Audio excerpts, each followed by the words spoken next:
You're on a different level now. The guy who represents this merchandise, his lawn is bigger than your whole fucking country. Justine, as gorgeous as ever. Well, you've put on a bit of weight. Fuck off. Check out the merch. That's not what he ordered. Fuck, really? We ordered M16s, different weapon. I'm not running a fucking pizza delivery service. Keep your shit together. You want the weapons or you don't want the weapons?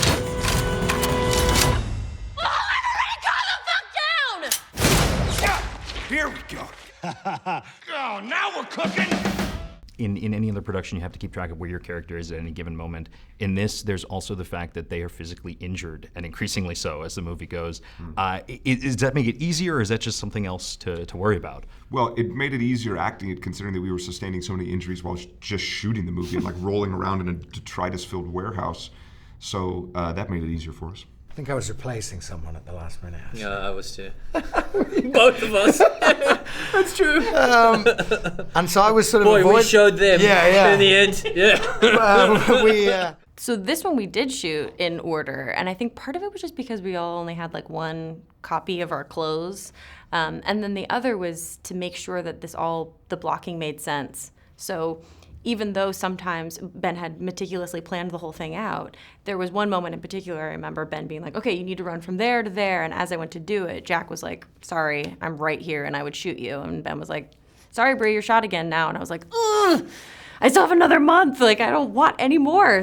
We had that space for a good month before we started shooting, so I'd walk around and go, well, yeah, or find stuff like the bit where Noah Taylor rolls that big wheel thing and hides behind it was something I'd found in the corner and went, oh, that's cool. I wonder if we can talk to the pyro guys.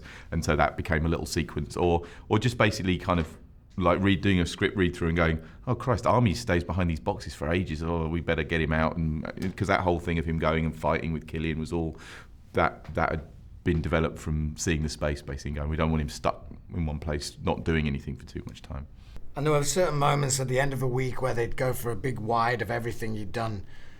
And they were really sometimes 10 those takes. in the end, did they? I didn't see any of it. I didn't see any of those, there but would they be were so much fun to do. The last thing of the day, you'd sort of do a 10-minute take of everything you'd done. They just give you a whole box of ammunition and just go like, okay, pockets with bullets. Try and keep track, guys, It seems like it must feel sort of like a stage play in a way, making this. I said that earlier in another interview. It felt exactly like making a play. Yeah. I've never made a play, but I've heard about making plays, and this is exactly what it was like. Or like a live art performance thing. So you're in there, and the atmosphere of the film is present the whole day, rather than stopping and starting and being discrete moments where the camera's turning and then it happens. It's like it was on all the time. I have heard that Sam Peckinpah was a big influence, and I'm curious, do you immerse yourself in other films to get in the right mood, or do you avoid that? It depends. It really depends, because you don't want to end up mimicking something. I'm kind of a sponge in that way. I mean, I know that Gloria was kind of was something that, the Cassavetes film was something that Ben and I talked about quite a bit of, I think we're still trying to find on screen, what women are, how they represent themselves when it comes to an action movie. Because it's just too simple to say, she's just one of the guys. That's not actually all that a woman is. You can be just one of the guys, but we've seen that before. So what are the complexities involved? In this, I think we were kind of exploring more of this, soft, calm, almost trying to just blend in and not make a big deal out of herself, and then in the end has to kind of make a bigger deal because she's fighting for her life. She's also the only female character in the movie. Mm-hmm. Does that make a difference on set?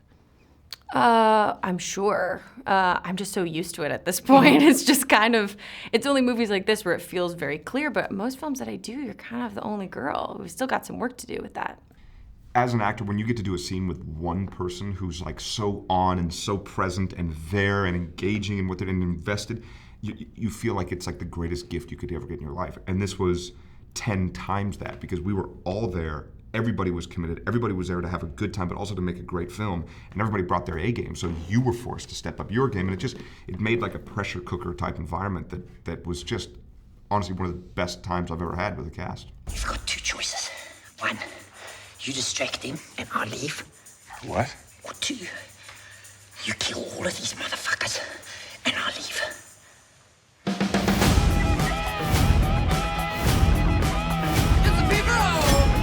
You seem like a nice girl. We can't all be nice girls.